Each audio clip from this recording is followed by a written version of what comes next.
the case for $8,000 gold. I actually think if we hit 8,000, that means there's like a loss of control going on, and I think you will see it shoot right past that. At GoldSilver.com, we have a price match guarantee, free shipping, and global storage options. Thanks for making GoldSilver.com your bullion dealer.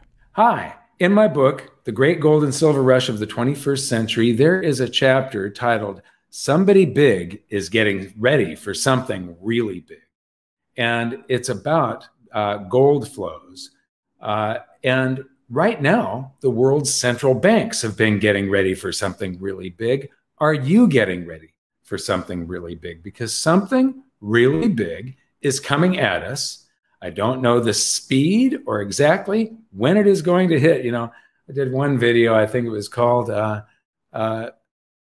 When Will the Excrement Impact the Air Acceleration Device? I don't know exactly when, but it is definitely coming. So in this Zero Hedge article, central bank gold buying shows no signs of slowing down. The big thing here is that down in the article, it says it was the highest, 2022 was the highest level of net purchases on record dating back to 1950. This is central bank gold buying. And most of this is in the East. The West is not buying, even though, because they don't want the price of gold going up. So the West suppresses the price of gold and then the East buys. It's a pretty good game if you're the East. It would be like trying to run a Las Vegas casino and suppressing the odds so that everybody wins in the casino. And the East is are the gamblers in the casino, but they're taking advantage of a no-lose situation. So the central banks are buying. ChatGPT recommends massive allocations in gold in its recession-proof portfolio. Now, and I find this hilarious that artificial intelligence is now recommending precious metals. What do they do when precious metals are rising? Well, one of the things you do to try and keep a lid on the price is you change your margin requirements at the commodities exchanges. And so they have just upped the margin requirements. This was a couple of weeks ago. Now, I did on the World Gold Council, it's gold.org. There is a calculator there. And you can put in different portfolios, and they have as a default this totally insane mix of all of these different assets here: gold, cash, bonds, global bonds, US stocks, developing markets, emerging markets, REITs, and commodities. And so you've got this mix where you would have to manage this thing, every week, if not every day. You'd have to be studying all of these different things and rebalancing this. And this would be a nightmare to manage unless you're paying somebody else to manage it. But if you're paying somebody else to manage it, there goes part of your profits. And then there is the standard 60-40 mix, 60% stocks, 40% bonds. And then the one that I put in, because I am, for years, I was 100% precious metals. Now I've got what I call a straddle going on, which is like an options strategy where you're betting on both the upside and the downside. My straddle is, all of my bets have been crisis bets, gold and silver. But then lately I have bet a small portion of my assets on the future of humanity, because I do think that after a very dark period that we have a very bright future coming. There is brightness of future ahead but we need to stop following all of these insane politicians that are leading us down a path toward war, toward these crashes, and then these people that don't know anything about economics continuously trying to push us into these insane bubbles. So here are the returns for this century. And you can see the insane mix of stuff that you'd have to manage. 386,000, 362,000 for the 60-40 split, and OMG, almost 700,000, almost double the other two if you go 100% gold.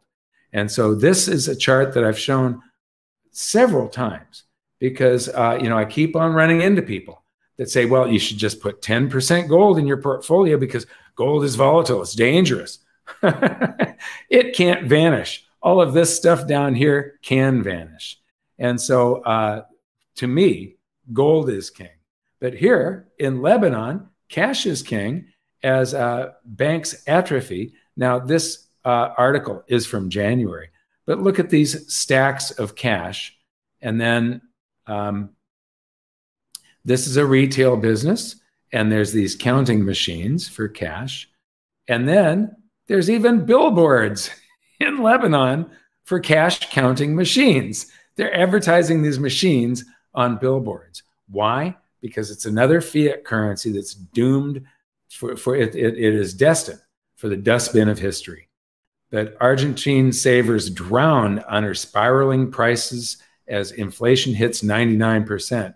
Well, it's not spiraling prices. This is the currency going down by 99% in a year, losing 99% of its purchasing power.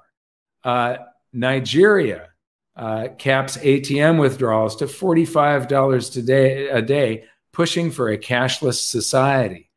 And then this is a great article. You should read it. It's the hierarchy of money and the case for $8,000 gold. I actually think if we hit 8,000, that means there's like a loss of control going on. And I think you will see it shoot right past that.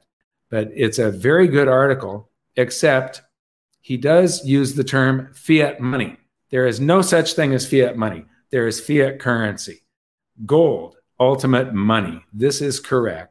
And then to paraphrase JP Morgan once again, gold and silver. Gold and silver are money. Everything else is credit. That's, he actually said gold is money. Everything else is credit. But silver is money also.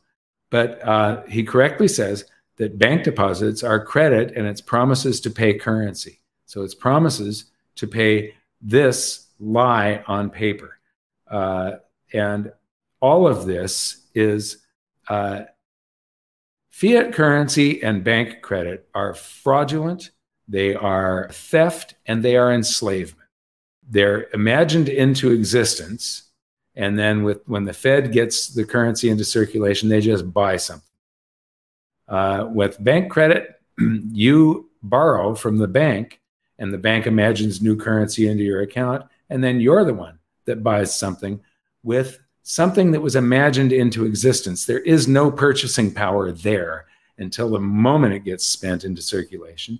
It gets its purchasing power through the theft of purchasing power from every unit of currency in existence. A microscopic amount is stolen.